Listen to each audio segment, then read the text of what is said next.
प्यारे विद्यार्थियों, आप सभी को मेरा नमस्कार। मैं डॉक्टर नेमीचंद कुमावत, सहायक आचार्य हिंदी विषय, राजकीय महाविद्यालय की आपकी इस बीए पार्ट सेकंड विषय हिंदी साहित्य के प्रथम प्रश्न पत्र की आज की इस ऑनलाइन कक्षा में मैं आप सभी का हार्दिक अभिनंदन और स्वागत करता हूं। प्यारे विद्यार्थियों, जो पिछली ऑनलाइन कक्षाएं हुई थी उसमें हमने आपके इस प्रथम प्रश्न पत्र के पाठ्यक्रम को काफ़ी कुछ कवर कर लिया है।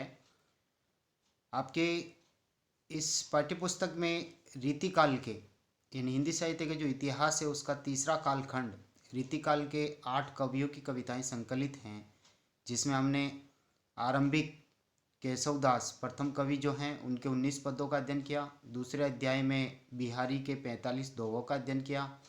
तीसरे अध्याय घनानंद कवि के 20 पदों का हमने अध्ययन किया और इन तीनों ही कवियों पर एक मॉडल आंसर भी मैंने आपके समक्ष रखा, जिस पर हमने विस्तार से चर्चा की।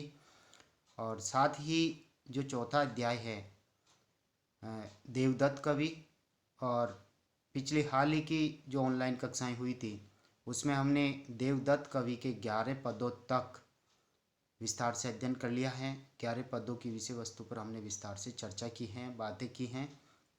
आज हम 12वें पद इस ऑनलाइन कक्षा में देवदत्त का 12वां पद, 13वां पद और 14वां पद, इन तीनों पदों का एक साथ अध्ययन करेंगे। तो देखिए, हम आरंभ करते हैं 12वें पद से। पहली पंक्ति है 12वें पद की।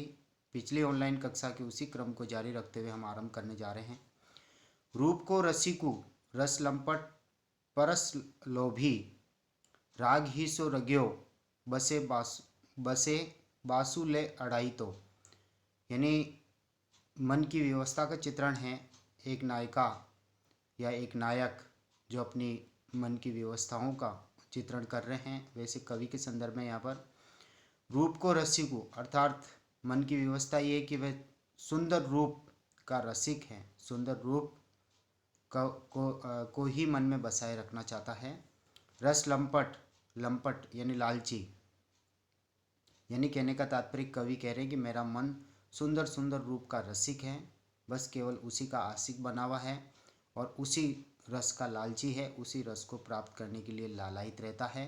परस लोभी, परस यानी स्पर्श करना, लोभी यानी एक तरह से लालची, और वो केवल नारी सुख का स्पर्श करना चाहता है, नारी के सौंदर्य को स्पर्श करना चाहता है, उसके शरीर को, उसकी मांसलता को स्पर्श करने हेतु लोभी बना हुआ है। राग ही सो रंग्यो, राग यानी प्रेम राग, राग और विराग एक दूसरे के विलोम में, तो राग यानी प्रेम, प्रेम ही सो रंग्यो अर्थात प्रेम रंग में ही मेरा मन रंगा हुआ है। बसे बासु, और बस उसी प्रेम के करीब ही निवास करता है, प्रेम के घर में ही निवास करता है। ले अड़ाई तो अर्थात उसी सुख आवास में अड़ा रहता है, वहाँ से बाहर ही नहीं निकलता। यानी कवि का मन पूरी तरह से रसिक हो चुका है और वो अपनी प्रेयसी के सौंदर्य रूप पर पूरी तरह से उसका लंपट, उसका लालची हो चुका है और उसी रंग में उनका कवि का मन पूरी तरह से रंग गया है। यानी कवि पूरी तरह से प्रेमिका पर आसक्त हो गए हैं, उसके रूप सौंदर्य पर, और उनका मन परवश हो गया है। आगे कवि कह रहे हैं मारियो नहीं जातू बिनु मारे ने डरातू घरी, अर्थात इस मन को मारा नहीं जा सकता, इंद्रियों को वश में नहीं किया जा सकता, और जब तक इस मन को वश में नहीं किया जाता, इंद्रियों को वश में नहीं किया जाता, इंद्रियों को मारना यानी मन को मारना और मन पर नियंत्रण करके उनको वश में करना, तो जब तक वश में नहीं करते हैं तो ये मन भयभीत होता ही नहीं है। मारे ने डेरातू घड़ी अर्थात अपने ही घर में, या घड़ी यानी घड़ी भर, क्षण भर भी इसे मारने की कोशिश करते हैं, ये मरता नहीं है, यानी वश में नहीं होता है, और इसे एक तरह से ये डरता भी नहीं है। काम करे खोटे छोटे सो बड़ो बड़ाई, तो यानी ये मन जो है, कवि कह रहे हैं कि मेरा मन काम तो छोटे छोटे करता, तुच्छ कोटि के कर्म करता है इस संसार में आकर के, और अपने आप को बड़ा बताता है, अपना बड़प्पन करता है। हाय जो हम हमारो हितु कोई हितु हितकारी यासो, अर्थात कवि कह रहे हैं यदि कोई इस संसार में मेरा कल्याण चाहता हो, मेरा उपकार या मेरा भला चाहता हो, मेरा हितु यानी हित चाहता हो, हितकारी यासो, यदि वो इसी तरह से मेरा भला चाहता है, हित चाहता है, तो कोई तो आकर के मेरे इस मन को समझा, तो ये रूप सौंदर्य से बाहर निकलता ही नहीं है, काम तुच्छ कोटि के करके अपने आप को बड़ा बताता है। कहे समुझाई देव कुमति चढ़ाई। तो कवि कह रहे हैं कि कोई तो आकर के मेरा कल्याण, मेरा हित चाहने वाला, मेरा हितैषी मेरे सामने आए और इस मेरे मन को समझा दे, इसका ये कुमार्ग छुड़ा दे, जिस प्रेम मार्ग पर ये चल रहा है, सामाजिक मान मर्यादाओं को भी ये भंग कर चुका है। कोई तो आकर के इस मार्ग से मुझे छुड़ा दे, इस बुरे मार्ग से मुझे छुड़ा दे। माने ने अनेरो मनु, अनेरो यानी अनाड़ी हो चुका है ये पूरी तरह से। एक तरह से अनेरो का दूसरा अर्थ अज्ञानी भी हो सकता है, अन्य अर्थ भी हो सकता है, तो इसमें श्लेष अलंकार है अनेरो शब्द में। तो ये मेरा मन अनाड़ी और अज्ञानी होकर के ये किसी की बात भी नहीं सुनता, नहीं मानता। मेरो बहुतेरो कहियो, मनु मेरो बहुतेरो कहियो, अर्थात मेरे इस मन को बहुत बार समझाया गया, लेकिन फिर भी ये नायिका के प्रेम रस में डूबा हुआ ही है, वहाँ से ये बाहर ही नहीं निकलता। पूत जो कपूत लड़िकाई को लड़ाई। तो अर्थात जब कपूत कपूत एक कुपुत्र बन करके, लड़िकाई यानी बचपन में जब वो लड़ता है, भला बुरा कहता है, लाड़ दुलार के साथ साथ वो बुराइयां और दुष्कर्म करता जाता है, तो भी वह अपना दोस्त तो जानता नहीं, लेकिन फिर भी बाद में उसको पश्चाताप करना पड़ता है। इसलिए कवि कह रहे कि मेरा मन अभी रूप सौंदर्य में इस तरह से तल्लीन और डूब गया है, ये समझाने से भी नहीं समझता। एक तरह से ये मेरे ही खिलाफ जा कर के एक तरह से ये प्रेम रस में लीन हो गया है। अपने दोषों को ये स्वयं नहीं देख सकता, लेकिन मैं इन दोषों को देख रहा हूँ, इसलिए कोई तो मुझे आकर के समझा दो, मेरे इस मन को समझा दो और इस प्रेम के इस मार्ग से इसे मुक्त कर दो, इसे यहाँ से हटा दो। ये था 12वां पद। अब हम चलते हैं अगले 13वें पद पे। अगले 13वें पद की पहली पंक्ति है, मूड कहे मरी के फिरी पाइए। यानी संसार के व्यवहार, आडंबर, रीति रिवाज, इनके ऊपर कवि ने कटाक्ष किया है। मूड यानी मूर्ख लोग, कहे मरी के, वो ये कहते हैं कि मरने के उपरांत जब मनुष्य इस संसार सागर को छोड़ देगा, त्याग देगा, फिर ही पाइए, अर्थात पुनः पाया जा सकता है। यानी मनुष्य मरने के उपरांत पुनः मनुष्य जन्म धारण करता है, ऐसा मूर्ख लोग कहते हैं। यहाँ जो लुटाइए मौन भरे को, यहाँ जो यानी इसीलिए, लुटाइए यानी लुटाते हैं, यानी अपनी जो धन संपदा होती है, वो ये कहते हैं कि मरने के उपरांत मनुष्य को धन संपदा पुनः प्राप्त हो जाती है।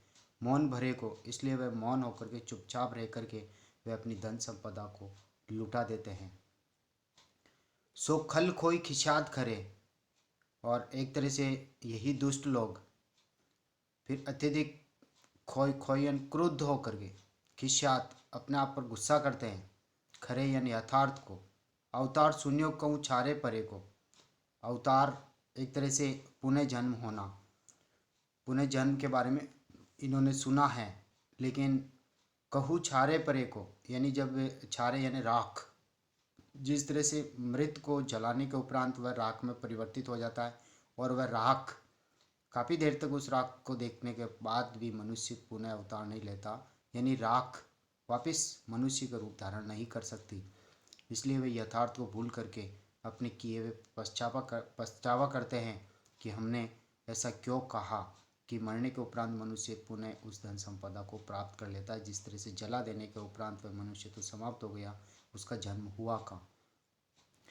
और यही लोग जीवत तो व्रत भूख सुकोत, समीर महासुर रूक हरे को, एक तरह से जीवित रहते हुए, जीवित रह करके ही व्रत यानी उपवास करते हैं, भूखे रह करके, सुकोत शरीर को सुखाते हैं, समीर महा एक तरह से उनकी जो प्राण शक्ति है, सुर रूख हरे को, यानी जिससे वह कल्प वृक्ष को हरा भरा कर सकें, यानी सारी मनोकामनाएं वह पूर्ण कर सकें। इस तरह से पुनर्जन्म पर तो ये लोग मौन हो जाते हैं और एक तरह से जीवित रहते हुए व्रत उपवास आदि परंपराओं का पालन करते हुए अपने शरीर को सुखाते हैं और जो प्राण शक्ति है उसी के बल पर वे एक तरह से अपनी मनोकामनाओं को पूर्ण करना चाहते हैं, जिसे कल्पवृक्ष यानी उनकी इच्छाएं पूर्ण होती रहें। ऐसे असाधु साधुन की बुद्धि, असाधु यानी दुर्जन लोगों की जो दुष्ट हैं और दुष्टता की प्रवृत्ति में वो लगे रहते हैं और उनकी जो बुद्धि है वो भ्रष्ट हो जाती है। साधन देत श्राद्ध मरे को, एक तरह से साधन देते हैं उपाय करते हैं श्राद्ध मरे को, और जो मर जाता है उसके लिए तो एक तरह से वो श्राद्ध करके उनको खाना खिलाते हैं, एक तरह से उनको संतुष्ट, मरे हुए को संतुष्ट करने की कोशिश करते हैं जो संसार सागर को छोड़ करके चले गए हैं।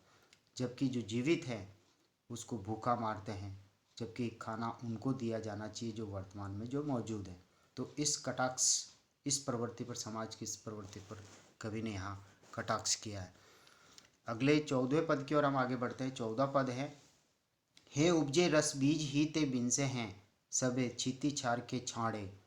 कवि ने यहाँ पर, देवदत्त कवि ने यहाँ जीवन सार सुधा शीर्षक से ये सारे पद हैं, जिसमें कई भक्ति से संबंधित पद हैं, कई जीवन की मूल बातें कवि ने, सत्य बातें यहाँ पर कही है। तो यहाँ है कि लोग एक तरह से जो संसार में जो भेदभाव करते हैं, उन भेदभावों पर आक्षेप किया। जाति पाति के बंधन, वर्ण व्यवस्था आदि का लोग भेदभाव करते हैं। तो इस पूरे पद में उन्होंने ये व्यंग्य करते हुए लिखा है, उपजे यानी सभी जन्म लेते हैं, रस बीज ही थे यानी एक ही बीज से जब सभी का जन्म हुआ है, यानी हम ईश्वर से ही जन्म पाते हैं। विनसे हैं सबे, और सब एक साथ ही नष्ट होकर के उसी ईश्वर में विलय होते हैं आत्मा रूप में।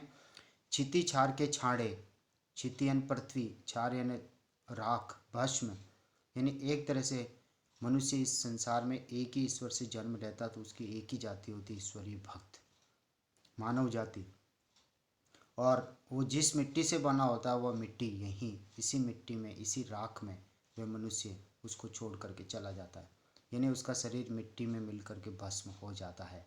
तो जन्म भी उसी से होता है, पंच तत्वों से, और उन्हीं तत्वों में ईश्वर मौजूद है और उन्हीं में हमारा वापस विलय होता है। तो जन्म भी उन्हीं से और नष्ट भी वही हमें करता है। तो मूल बीज से हमारा जन्म हुआ है, तो हमारी कोई जाति पाति बंधन नहीं है। एक ऐसे देखूं, अर्थात कवि कह रहा है कि मेरी दृष्टि तो सारे मनुष्य एक जैसे हैं, आँख नाक कान मुख रूप रंग ढंग, एक तरह से खान पान, सभी दृष्टि से मनुष्य तो एक जैसा ही दिखता है। तो फिर जाति पाति की ये बंधन क्यों, ऊंच नीच ये भेदभाव क्यों। कछु ने बिशेकू, कहने का तात्पर्य कोई भी तो इनमें से विशेष नजर नहीं आता जो अलग से दिखता, अलग प्राणी हो। जो एके उनारी कुंभार के भांडे, यानी कहने का तात्पर्य जिस तरह से कुंभकार जिस मिट्टी के बर्तन बनाता है, रूप अनेक हो सकते हैं, आकार अनेक हो सकते हैं। तो चाक पर मिट्टी तो एक ही होती है, रूप अनेक हो गई। उसी तरह से विधाता तो एक ही है, जन्म देने वाला तो एक ही है, और ये मनुष्य में एक तरह से बर्तनों के रूप अलग हो सकते हैं, इस तरह से मनुष्य अलग अलग हो सकते हैं, लेकिन उसका मूल पैदाइश पैदा करने वाला ईश्वर तो एक ही है। तो कहने का तात्पर्य परमात्मा रूपी कुंभकार ने यहाँ पर ये घड़े रूपी या मिट्टी के बर्तनों रूपी इन मनुष्य शरीरों को जन्म दिया है। तो ये एक दिन मिल करके इसी मिट्टी में वापस विलय हो जाएंगे। तापर आपन ऊंच हैं, इतना होने पर भी कुछ लोग अपने अहंकार वश अपनी जाति को श्रेष्ठ बताते हैं और अपने को उच्च कह करके ब्राह्मण कहते हैं। और नीच के पाए पूजावत चांडे, और दूसरों को वो नीच समझते हैं, शूद्र जाति के समझते हैं, और अपने पाँवों को पुजाने की कोशिश करते हैं, रुचि रखते हैं। यानी कहने का तात्पर्य निम्न लोगों को अपने पाँवों को पुजवाने में की चेष्टाएं वो करते हैं। ये पंडित लोगों की खुरापात है और वो जाति पाति के बंधन बनाए रखना चाहते हैं। वेदन मुंदी करो, और वेदों में जो लिखा हुआ है, जो ज्ञान है, उनके प्रति तो वो आंखें मूंद लेते हैं, उसमें सबको समान बताया गया है। इन दूंदी, और दूंदी का तात्पर्य दूध के धुले हुए ये पंडित लोग स्वयं को तो दूध का धुला हुआ पवित्र पावन पवित्र मानते हैं और दूसरों को निम्न जाति का दुष्ट मानते हैं। सुसूद अपावन, सूद यानी निम्न लोगों को अपवित्र कहते हैं और अपने आप को पावन पांडे, अपने आप को पवित्र कहते हैं। तो समाज में जो ये भेदभाव की जो भावना है, जाति पाति की जो बंधन है, इसमें कवि ने यहाँ कटाक्षपात किया है। एक तरह से कवि ये कहना चाह रहे हैं कि हम एक ही परमात्मा की जाति हैं, उन्हीं से जन्म हुए हैं और उसी में वापस विनष्ट हो जाते हैं। इसी आकाश वायु अग्नि जल पृथ्वी इन पंच भौतिक तत्वों से हमारा निर्माण हुआ और अंततः हम इसी में विलय हो जाते हैं। तो कहने का तात्पर्य कोई ऊंच नीच है, सभी मनुष्य बराबर हैं, सबके साथ एक समान व्यवहार करना चाहिए। तो पंडित लोगों की जो ये प्रवृत्ति है कि अपने पाँव पुजवाना, अपने आप को उच्च जाति का मानना और दूसरों को निम्न जाति का मानना, इस प्रवृत्ति पर कवि ने यहाँ पर करारा व्यंग्य किया है। तो प्यारे विद्यार्थियों, आज हमने 12वें पद, 13वें पद और 14वें पद पर विस्तार से चर्चा की है। अगली जो ऑनलाइन कक्षा होगी उसमें 15वें 16वें और 17वें पद पर, और फिर उसकी अगली में 18वें 19वें और 20वें, यानी अगली 2 ऑनलाइन कक्षाओं में हम इस चैप्टर को पूर्ण कर लेंगे। तो प्यारे विद्यार्थियों, आज की इस ऑनलाइन कक्षा को मैं यहीं समाप्त करता हूँ। प्यारे विद्यार्थियों, जो विद्यार्थी पहली बार इस यूट्यूब चैनल पर इन वीडियोज़ को ओपन करके अपनी ऑनलाइन पढ़ाई कर रहे हैं, उनसे आग्रह है कि वे इन वीडियोज़ को लाइक करें और कॉलेज की इस यूट्यूब चैनल को सब्सक्राइब करें, क्योंकि सब्सक्राइब करने पर ही महाविद्यालय में आपकी ऑनलाइन उपस्थिति सुनिश्चित हो सकेगी। तो आज की इस ऑनलाइन कक्षा को मैं यहीं समाप्त करता हूँ। जय हिंद, जय भारत, थैंक यू।